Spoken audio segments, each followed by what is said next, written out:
Mesdames et messieurs, bonjour. Les titres à la une.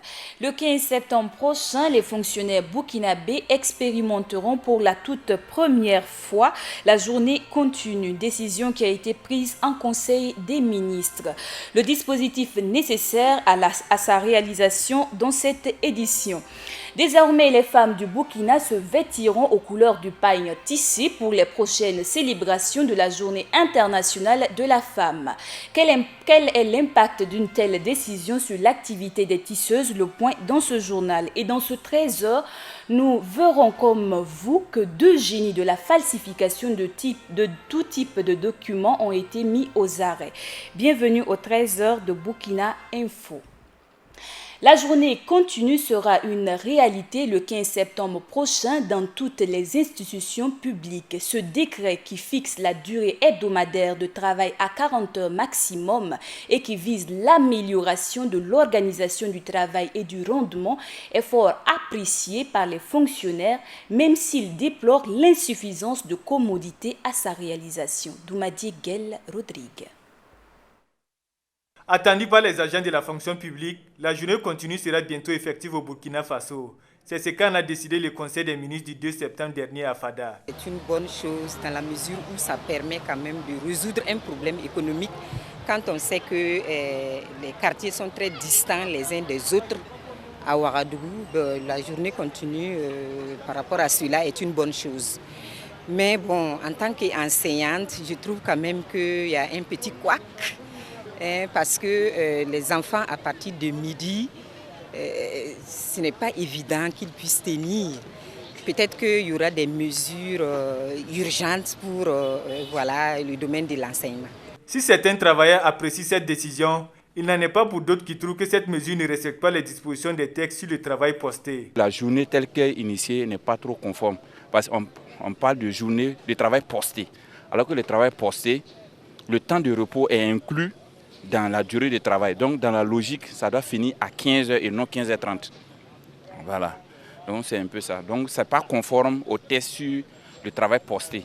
Donc ça ne devait pas être à 15h30, mais ça doit être à 15h. Voilà. Mon point de vue, c'est sur le plan technique d'abord. Puisque on disait que le travail devrait commencer, si je ne me trompe pas, de 7h à 15h30. Voilà. Moi, en tant qu'un agent de l'administration du travail, je pense que il y a les 8 heures de travail par jour là, qui vont déborder. Puisque lorsqu'on parle de travail posté, le temps de la pause fait partie du travail. Alors qu'on dit de 7h à 15h30, ça va déborder. On a 8h30 minutes par jour. Donc les 40 heures par semaine, là, je pense que ça sera débordé. Donc je ne sais pas comment ce texte a été adopté, mais je pense qu'il y a lieu de réfléchir sur ce domaine. Parce que quand on parle de travail posté, je pense que le temps de la pause fait partie, en tout cas, du travail. Et aussi des commodités qu'ici. En principe, il devrait y avoir des commodités, notamment des restaurants dans les services. Voilà. Mais malheureusement, la plupart des services au niveau du Burkina, il n'y a pas de restaurants, de commodités, comme vous l'avez si bien dit, il n'y a pas. Donc ça cause également ça aussi, ça cause un problème. Voilà. Les conditions ne sont pas réunies. Parce que quand on parle de travail, de repos, il faut d'abord qu'il ait un lieu à manger. Comme souvent dans certaines entreprises, les restaurants sont en même temps sur le lieu de travail. En dehors de ça, il y a des gens qui partent prendre, les femmes surtout, qui partent récupérer les enfants à l'école, qui doivent descendre à partir de midi. Voilà, ces conditions ne sont pas réunies. Il y a des minima au moins qu'on doit réunir pour commencer la journée continue. Décidé le 2 septembre dernier, la journée continue prendra effet à partir du 15 septembre prochain au bonheur de certains agents de l'État. Parlant de fonction publique, des candidats au concours de la fonction publique de 2015 réunis au sein du comité des jeunes unis pour la reprise des concours concernés par les cas de fraude prévoient un sitting le mardi 8 septembre et ce, aux fins d'exiger la reprise de tous les concours entachés de fraude. Le mandat de la Commission nationale de réconciliation et des réformes arrivé à terme en août dernier sera allongé. C'est ce qu'a décidé le gouvernement en Conseil des ministres 2 septembre 2015. Un projet de loi a été adopté à cet effet et sera soumis au Conseil national de la transition. Ce projet de loi permet aux membres de la Commission de la réconciliation nationale et des réformes de poursuivre leur travail en toute légalité, a indiqué le gouvernement.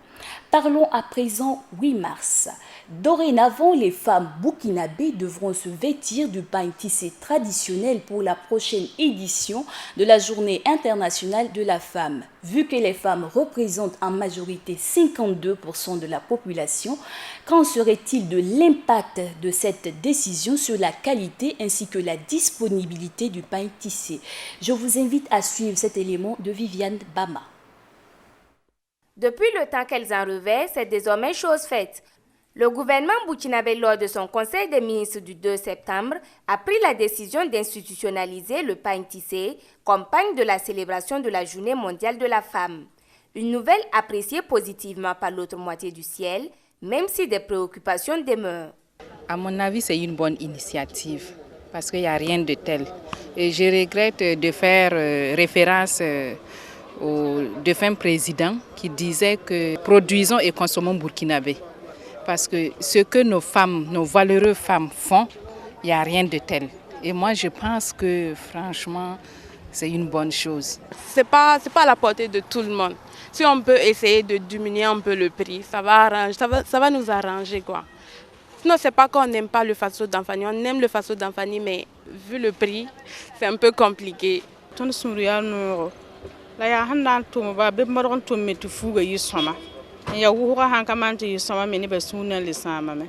Du côté des femmes tisseuses, on se réjouit de la nouvelle tout en rassurant d'être au rendez-vous. En tout cas, les tisseuses ont affirmé qu'elles avaient la possibilité d'honorer en tout cas cette demande parce qu'elles sont organisées en association à travers toutes les régions. Elles ont dit que pour peu que l'ordre soit donné très tôt. Donc dès septembre, si nous commençons, nous disons qu'en tout cas, d'ici février-mars, nous allons pouvoir répondre à l'attente du gouvernement et pouvoir satisfaire vraiment tous les Burkinabés en faso d'Anfani pour le 8 mars 2016. Mais pour cela, il faudrait d'abord surmonter une difficulté et pas des moindres, la disponibilité de la matière première, le fil. Et là aussi, c'est un appel qu'on lance aussi en même temps à la filature du Sahel qui nous livre le fil. Et dès lors que le gouvernement a décidé que le pain de 8 mars sera en faso d'Anfani, qu'il nous disponibilise davantage la matière première, le fil, pour que nous puissions répondre et être vraiment au rendez-vous pour satisfaire ceux-là qui ont considéré notre activité. La décision d'institutionnaliser le pain tissé comme celle de la Journée mondiale de la femme permettrait à n'en point douter de valoriser le travail des tisseuses. Encore faut-il que la concurrence ou la contrefaçon ne viennent pas gangréner le marché du pain tissé. En rappel, la promotion du pain tissé avait été faite sous la Révolution avec le président Thomas Sankara sous le principe du consommant burkinabé afin de soutenir l'économie du pays. Et une commission d'enquête indépendante pour tous les victimes de l'insurrection populaire verra très prochainement le jour selon le gouvernement burkinabé. Elle vise à mener toutes les investigations en vue de déterminer les causes des morts et des blessés enregistrés au cours de l'insurrection populaire des 30 et 31 octobre dernier et des manifestations des 1er et 2 novembre 2014 n'ayant pas fait l'objet d'une information devant la justice. Comme indiqué en titre d'Eugénie de la falsification de tout type de documents dont des diplômes visa ont été mis aux arrêts. Il s'agit de Sawadogo P. Eric et de Sana Zulgramani. Ils ont été présentés à la presse hier et Joël Zundi y était. Sawadogo Pegawende Eric, 26 ans, informaticien, et Sana Zulgamani, 31 ans, imprimeur, cogitent sur leur sort dans les locaux du service régional de la police judiciaire de Ouagadougou. Cela en entendant d'être présentés au procureur général. Les raisons avec le commissaire de police Boswende Sankara. Ils sont capables de délivrer toutes sortes de documents. Mais ce qu'on a pu saisir, il y a des attestations de capacité financière de la banque UBA qu'on a pu prendre. Il y a également des diplômes, des faux diplômes qu'ils font, des certificats de nationalité, des certificats d'acte de mariage, des extraits d'acte de mariage. Il y a toutes sortes de documents qu'on peut imaginer. Donc ces deux personnes qui composent donc ce réseau-là, c'est Sawado Père Eric, Sana Zourgarmani. Donc Sana est Sana est imprimeur et Sawado Eric, lui, il est informaticien. C'est dans le cadre d'une plainte d'un demandeur de visa que la police a ouvert une information. C'est dans un dossier de visa que nous avons été saisis et nous avons donc procédé à leur interpellation. Et les perquisitions donc, nous ont donné donc de savoir qu'ils avaient vraiment un important lot de faux documents. La falsification des diplômes et autres documents administratifs, Eric Pegwende Sankara et Zourgoumani Sana se sont spécialisés dans la contrefaction des sceaux de certaines institutions de l'État. Nous avons un faux cachet du médiateur du FASO. Vous avez des cachets de l'Agence nationale pour l'emploi. Vous avez des cachets pour le greffier en chef de la cour d'appel. Vous avez des cachets même du commissariat de Bascuit. Vous avez des cachets d'un officier de police. Vous avez les cachets de la mairie de Combisserie. Je ne peux pas finir. Les hommes du commissaire Sankara sont à l'œuvre pour remonter toute la filière. C'est une seule personne qui s'est plainte pour escroquerie. Mais les institutions concernées par la contrefaction des cachets et même le faux en écriture publique sont également venus porter plainte. Les investigations se poursuivent parce que nous-mêmes, on se demande ce que les gens n'ont pas utilisé les faux documents qu'ils ont là, soit pour voyager, ou bien qu'ils ont utilisé les faux diplômes pour intégrer certainement notre administration. Les deux suspects seront conduits devant le procureur du FASO près le tribunal de grande instance de Ouagadougou pour des faits de faux, usage de faux en écriture publique, contrefaction et utilisation des sceaux de l'État et escroquerie. Une autre thématique dans ce journal, c'est de l'employabilité des jeunes. Ils étaient des milliers ce matin au niveau de l'Agence nationale de la promotion de l'emploi en vue d'avoir un poste au niveau de l'Office national des eaux ONEA. Doumadier Guel Rodrigue. Nous ne sommes pas à un sitting de protestation ni à un restaurant universitaire. Nous sommes à l'Agence nationale pour l'emploi ANPE, débordé plus que jamais de monde. Et pour cause, une offre d'emploi lancée par l'Office national de l'eau et de l'assainissement ONEA à la recherche d'une vingtaine de candidatures pour 5 postes. On a vu les avis de recrutement sur faso.net et dans l'Observateur. Bien sûr, depuis lors, nous sommes attelés à être là depuis hier pour les tirages. Les agents commerciaux de proximité, c'est le niveau BPC. Pourtant, il y a des gens qui ont le bac plus 5, bac plus 4, niveau maîtrise, licence, le DUT, mais qui sont là pour postuler pour un concours niveau BPC. Il y a d'autres qui étaient là depuis 5 h du matin, il y a d'autres même 4 h du matin, 3 h du matin, mais moi je suis venu aux environs de 7 h comme ça, 6 h, 7 h comme ça. On sait que vraiment ça c'est un peu difficile et puis compte tenu de, comment on appelle, des règlements et qu'on sort tout ça là par rapport au tirage et qu'on sort. Bon, et puis la demande aussi est faible. Voilà. Par exemple, ils vont demander 2 chauffeurs pour, comment on appelle, pour 50 candidats et qu'on sort, bon, tout ça là. Le nombre de candidatures avoisine des milliers. Dag Gawa nous explique les procédures de sélection. 50 candidats. Donc, s'ils sont 500, nous allons prendre donc 500, nous allons soustraire 50 et nous allons avoir 450. Nous allons mettre 50 en oui, 450 non et chacun tire. Et ça se fait en fait au vu au sud de tout le monde. On va prendre en fait donc 2 représentants, ceux qui sont alignés. En fait, donc ils viennent, on fait, et puis bon, chacun tire. Celui qui tire le oui, on remplit la fiche, et c'est cette fiche-là que nous transmettons avec le dossier complet que demande l'employeur pour transmettre à l'employeur. La souffrance de ces candidats témoigne des difficultés d'accès à l'emploi au Burkina Faso. Parlons paludisme au Burkina. Le Conseil des ministres du 2 septembre a adopté un projet de loi portant autorisation de ratification d'un accord de prêt entre le Burkina Faso et l'Association internationale de développement IDEA pour le financement du projet paludisme et maladies tropicales négligées au Sahel. D'un montant d'environ 21,46 milliards de francs CFA, ce financement vise à augmenter l'accès et l'utilisation des services communautaires harmonisés pour la prévention et le traitement du paludisme et de certaines maladies tropicales négligées dans la zone transfrontalière du Burkina Faso, du Mali et du Niger.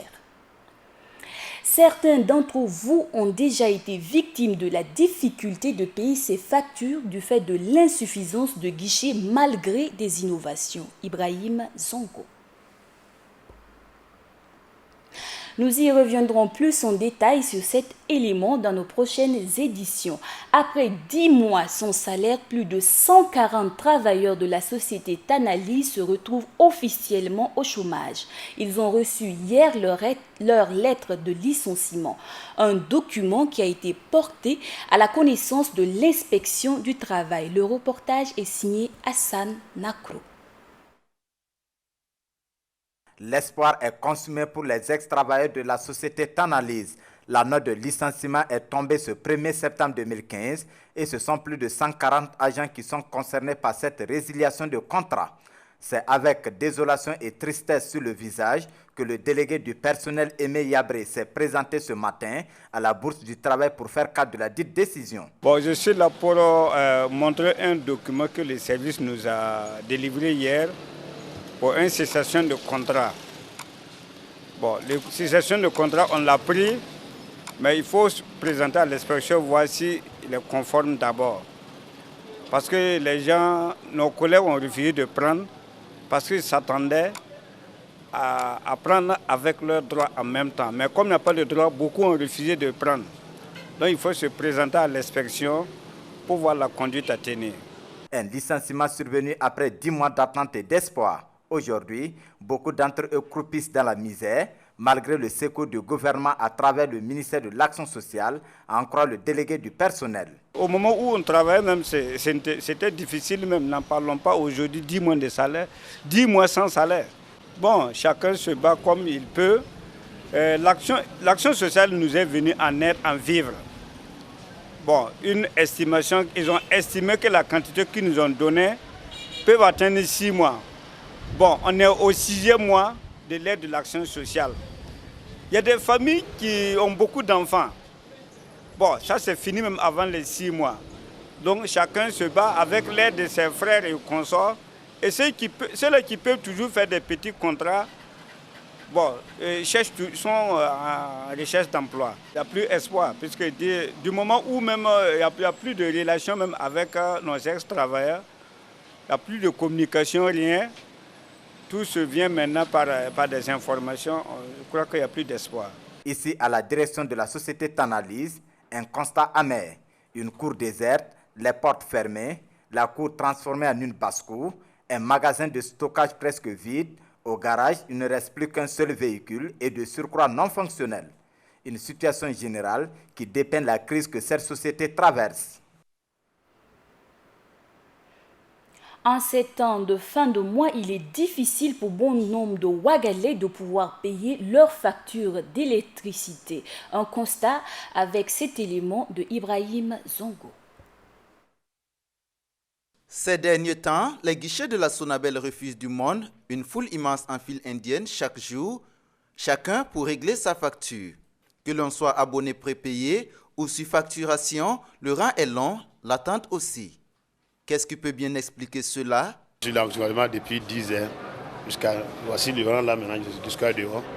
Normalement, il doit y avoir 3 ou 4 guichets, mais c'est une seule guichet qui est là. Ça ne nous arrange pas. Chaque jour c'est comme ça, chaque jour tous les jours c'est comme ça. Et puis si je ne suis pas arrivé maintenant à payer, maintenant il faut que je revienne à 15 heures. D'ailleurs aussi, il n'y a pas de dîner continué. À 12h30 comme ça, ils vont fermer. Il faut 15 heures encore. S'ils peuvent voir, si son père peut voir ça, peut-être s'il y aura comme 3 ou 4 guichets, Là, on peut rentrer plus facilement. Ou bien il peut faire une journée continuée. Ça va nous aider beaucoup. Pour d'autres, c'est surtout une question de moyens, car il faut attendre la fin du mois pour pouvoir régler ces problèmes de facture. La fin du mois aussi, c'est en fonction de la poche, de ma poche que je suis venu aujourd'hui. Quant au choix prépayé ou surfacturation, les avis divergent selon les utilisateurs et les moyens de paiement électronique existants ne seraient pas fiables. Là, ça vaut 30 minutes et j'attends. J'étais au dehors, j'ai prié Dieu pour arriver à la porte. Dieu merci. D'autres manières de payer. Mais je me dis que c'est du fait que les gens ne sont pas habitués à ça. Par exemple, Airtel Money, d'autres, s'ils sont habitués, il n'y a pas de problème, mais il n'y a pas l'habitude. Donc, bon, c'est normal qu'il y ait l'influence. Et bon, je suis au courant de ça, c'est vrai, mais bon, c'est des trucs que je sais pas, je me fie pas trop à ça, comme je ne maîtrise même pas ça d'abord. Que ce soit les paiements prépayés ou surfacturation, peu importe, les guichets de la Sonabel sont bondés de monde à chaque fin du mois. Autre information, dans cette édition, la Banque islamique de développement apportera un appui d'environ 17,4 milliards de francs CFA pour le financement du projet de développement des quartiers périphériques de Ouagadougou. Le financement de la BID, qui correspond à la composante travaux, va servir à l'aménagement et au bitumage ainsi qu'à des travaux d'assainissement pluvial des rues. En rappel, le projet d'un montant de 90,5 milliards de francs CFA vise à construire des caniveaux pour certains quartiers de la ville de Ouagadougou et à bitumer certaines voies de la capitale. Rencontre gouvernement-syndicat. De leur prise de fonction, les autorités de la transition ont à plusieurs reprises été confrontées aux revendications des syndicats. Un bras de fer qui perdure jusqu'à nos jours. Retour sur ces différents faits et déclarations avec Joël Zoundi. Au lendemain de la mise en place des organes de la transition, les mouvements syndicaux n'ont pas tardé à se faire entendre. Ce sont les agents de la société burkinabé des brasseries Brakina qui feront le plus défrayer la chronique. Le Premier ministre Isaac Yacouba Zida monte alors au créneau à travers un communiqué. Il interpelle les syndicats à plus de responsabilités et affirme que son gouvernement ne tolérerait plus les mouvements intempestifs de grève. Le message du Premier ministre est salué par l'opinion publique. Contrairement à ce que les syndicats ont dit, l'objectif principal de la transition, c'est d'organiser les élections, ce n'est pas autre chose. Surtout que le ministre en charge de la fonction publique confie que le gouvernement de la transition est très regardant sur les préoccupations des partenaires sociaux. Le gouvernement est très attentif aux préoccupations des travailleurs. Voilà.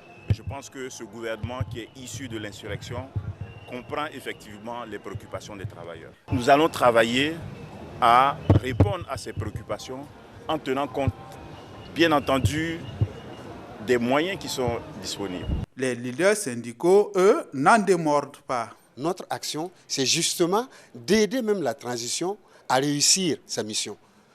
Si nous nous taisons, c'est là que nous n'aurons pas joué notre rôle. Après quelques mois d'accalmie, le mercure monte de nouveau. Les syndicats de pratiquement tous les ministères se font entendre et les priorités ne manquent pas. Le premier élément il porte sur la loi 013. La loi 013, c'est la loi qui porte au régime juridique applicable aux agents et aux emplois de la fonction publique. Non, le système éducatif. Nous avons échangé avec le gouvernement déchu où nous avons estimé que la mise en œuvre dans nos universités du système LMD n'avait pas requis l'ensemble des conditions qu'il fallait. 7 mois que la transition est en marche et le monde des syndicats est toujours en ébullition. Débuté hier matin, 16 points sont au menu de la rencontre gouvernement-syndicat. Ces points figuraient déjà dans la plateforme revendicative minimale du 1er mai 2015.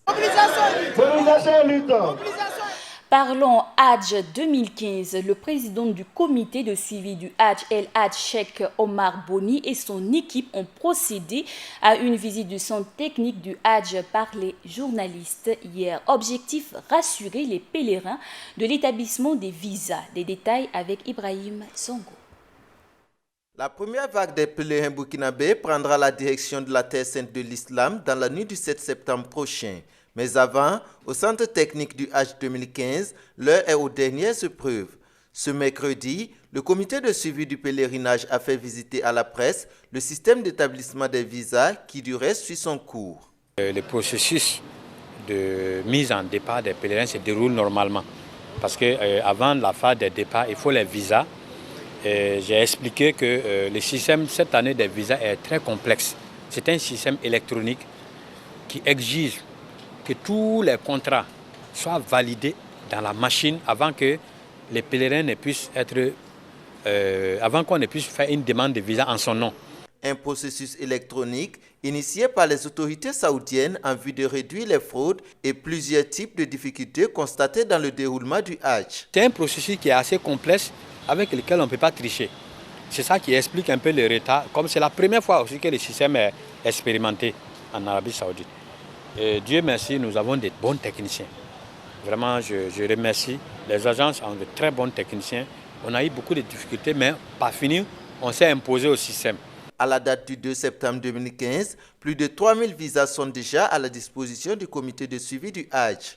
La difficulté pour l'heure, qui retarde le processus d'établissement des visas, serait la validation des contrats de logement par les agences de voyage. Parce qu'une fois qu'un contrat n'est pas validé, ça veut dire qu'on ne peut pas traiter ces passeports.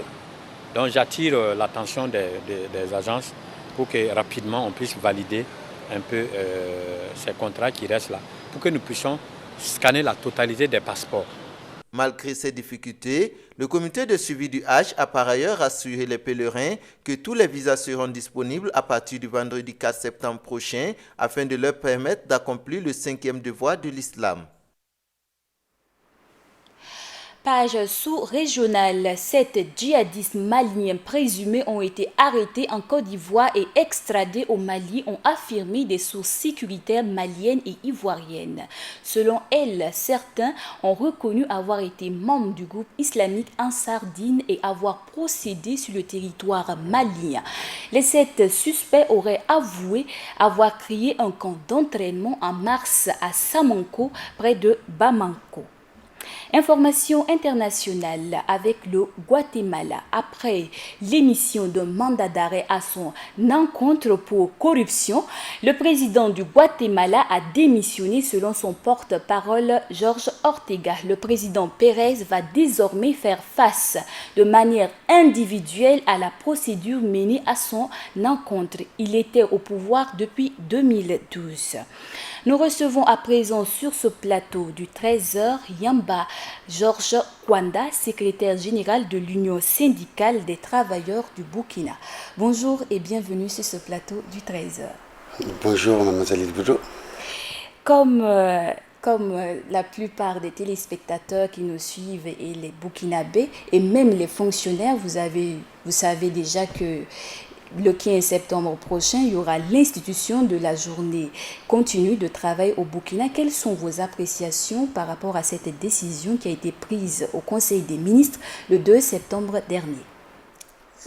Merci de me donner l'opportunité d'exprimer le sentiment des travailleurs. Effectivement, rien que le lundi 31 août, nous avons été reçus au ministère du Travail et des techniciens de ce ministère nous ont présenté un projet d'étude sur l'instauration de la journée continue.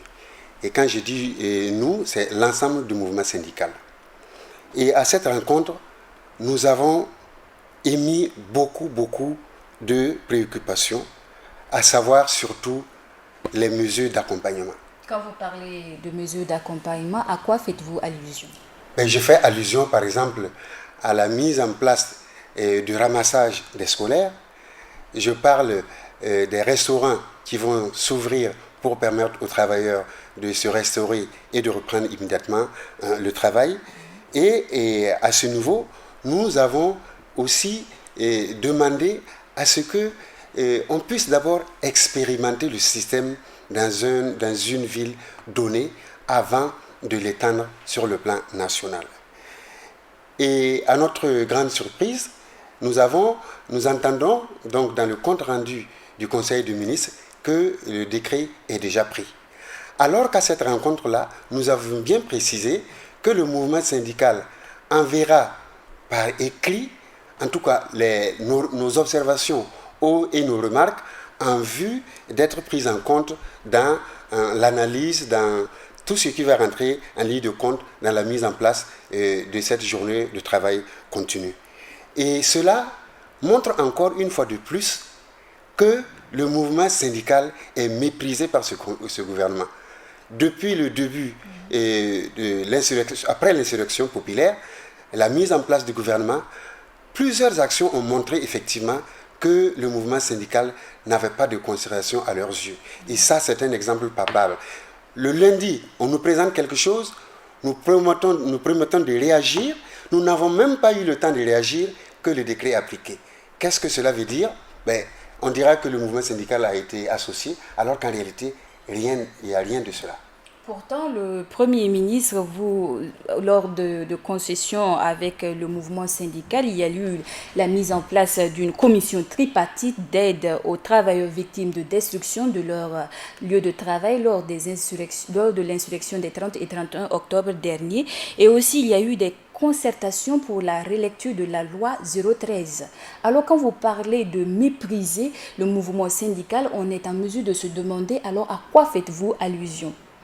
Mais c'est une fuite en avant, parce qu'à travers ces déclarations, à travers le compte-rendu du Conseil des ministres, nous savons que cette rencontre, cette négociation gouvernement-syndicat n'aboutira pratiquement à rien.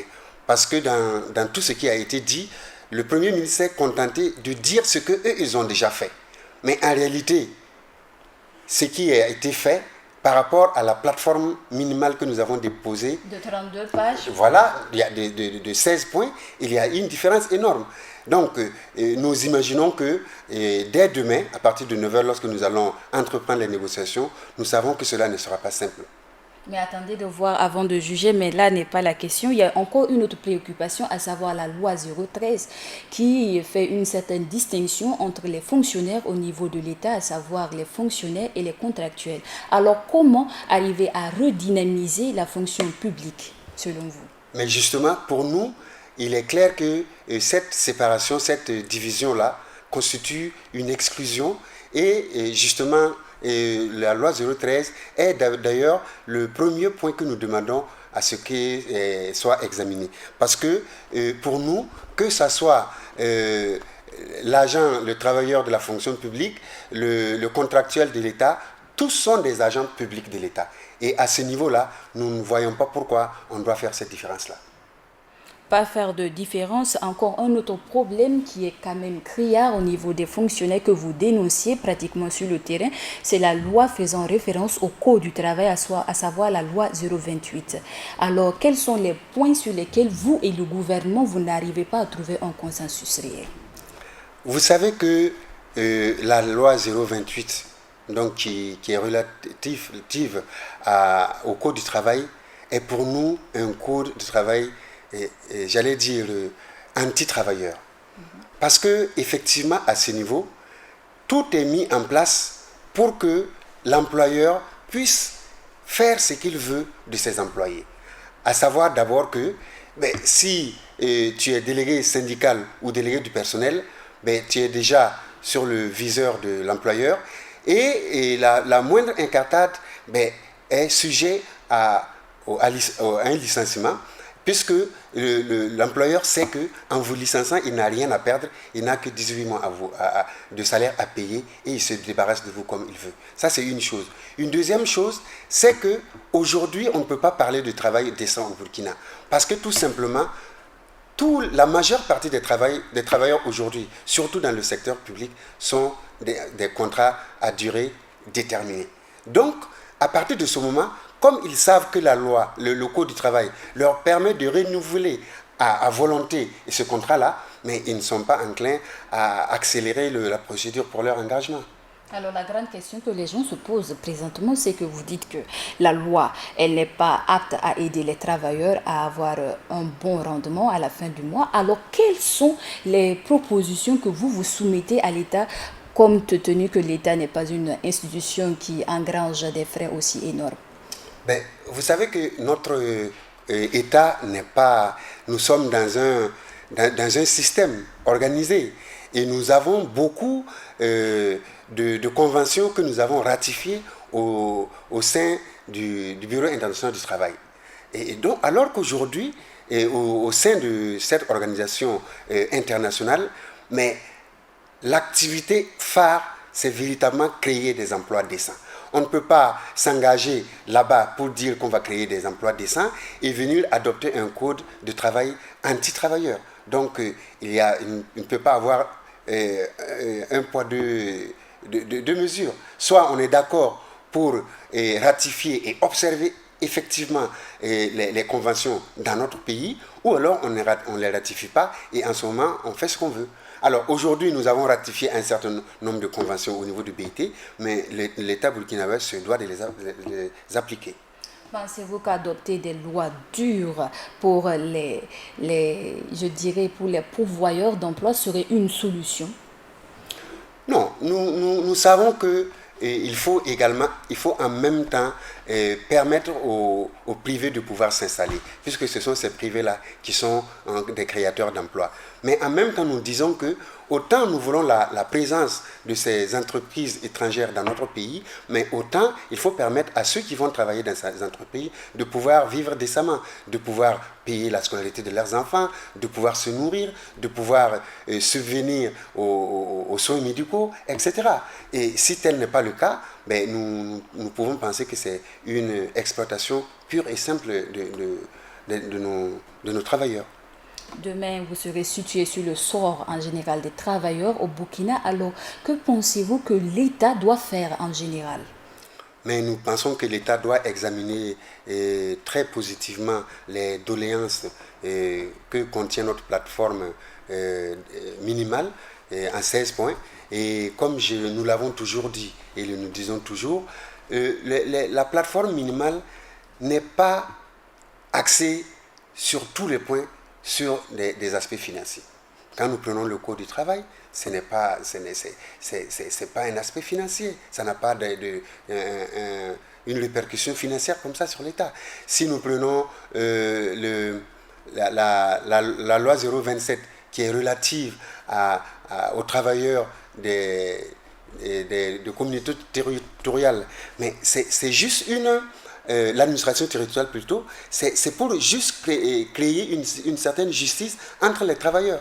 Vous ne pouvez pas payer, par exemple, payer 50 000 francs à une personne qui travaille à l'administration de Tinkodogo et payer 30 000 francs à celui qui est à Koudougou, à Ouaïbia. Je pense qu'il faut créer une certaine justice. Et nous disons toujours qu'il ne peut pas avoir une démocratie réelle sans justice sociale. Et quand vous parlez de justice sociale, c'est-à-dire qu'à diplôme pas égal, salaire égal?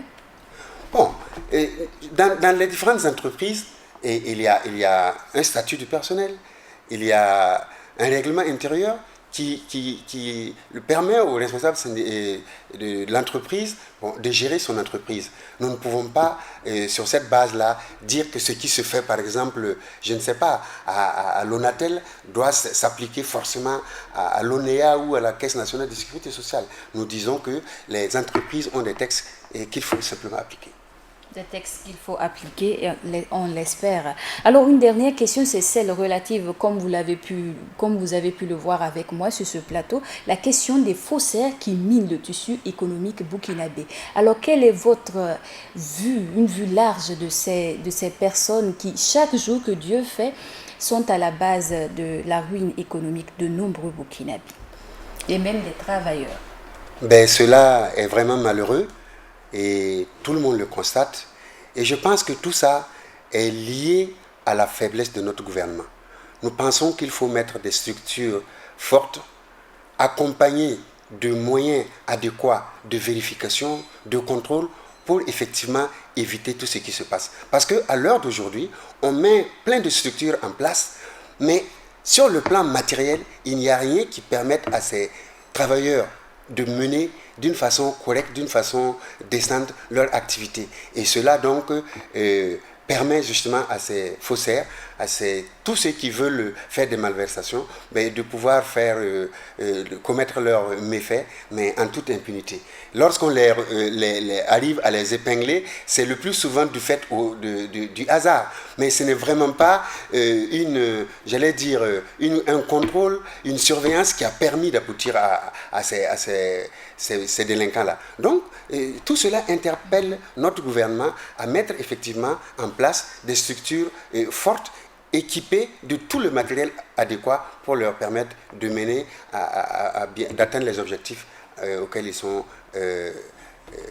dévolus. Une question très importante pour les fonctionnaires et les travailleurs du Burkina, celle relative au fonds commun. Quel est votre entendement? Faut-il l'élargir à tous les ministères ou simplement à certains fonctionnaires? Bon, en ce qui concerne les fonds communs, pour me prononcer dessus, ça sera assez difficile parce que je ne maîtrise pas très bien ce qui oppose le SINAFI aujourd'hui à leur ministère. Mais c'est comme ce pas uniquement le SINAFI au ministère de l'économie et des finances, mais pratiquement tous les fonctionnaires réclament un fonds commun dans chaque ministère. Mais justement, cela est parti du fait que le SINAFI exige en tout cas cette indemnité-là. Donc, à partir de ce moment, mais les autres aussi se disent, mais attendez, si au niveau du ministère des Finances, les travailleurs sont à même d'exiger cela, pourquoi pas nous? Et c'est toute la question ici. Et comme j'aime à le dire, bon, il y a des métiers qui ont des avantages. Et chaque métier, si on le prend en tant que métier comme ça, il a des avantages. Et on ne peut pas vouloir Vous êtes en définitive d'accord pour qu'il y ait catégorisation au niveau des fonctionnaires au Burkina? Mais à mon avis, pas une catégorisation faite au hasard. Il faut, dans cette catégorisation-là, avoir une certaine justice. Ceux qui ont droit, qu'ils y aient droit, mais ceux qui n'ont pas droit, qu'on les explique exactement pourquoi ils n'ont pas droit. Parce que si vous n'arrivez pas à me dire pourquoi je n'ai pas droit à ça, mais c'est clair que je vais continuer la lutte jusqu'à ce que vous arrivez à me prouver par A plus B que moi, dans mon métier-là, je n'ai pas droit à cela. Et je crois que c'est toute là la difficulté, parce qu'au ministère, on n'arrive pas à donner toutes les explications nécessaires à ce fonds commun-là. D'accord, merci beaucoup à vous. Mais si vous permettez, moi je vais ajouter un élément que je pense quand même assez important dans la mesure où je suis aussi citoyen de ce pays et de plus je suis responsable d'une organisation syndicale. Moi je voulais parler plutôt du projet de loi sur le délit de presse. D'accord, on pense que si vous le permettez, on vous aura prochainement sur notre plateau pour parler de cette thématique, vu que l'adoption est attendue pour demain, 4 septembre, au niveau du Conseil national de la transition. Ok, c'est moi qui vous remercie. Merci beaucoup. Okay.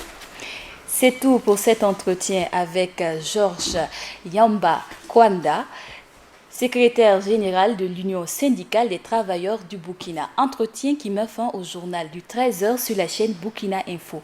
À tous ceux qui nous suivent à Ouagadougou et partout ailleurs dans les 45 provinces du Burkina, en légumes.